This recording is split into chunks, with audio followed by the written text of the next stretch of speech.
How to turn off notifications on iPhone or iPad.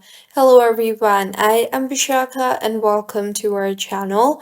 I will take you through the step-by-step process on how to turn off notifications on iPhone or iPad. Now let's get right into the tutorial. In settings, you can choose which apps can send notifications, change the alert sound, set up location-based alerts, allow government alerts, and more. So go ahead and launch the settings application on your device and tap on the notifications option.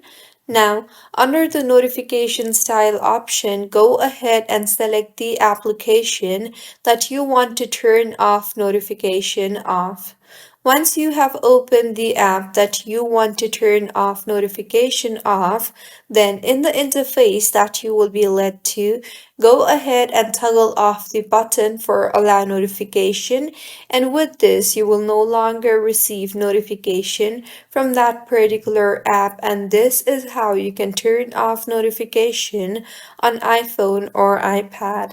If you find this tutorial helpful, please make sure to like the video and do subscribe to our channel for more contents like this. Thank you for staying with us until the end.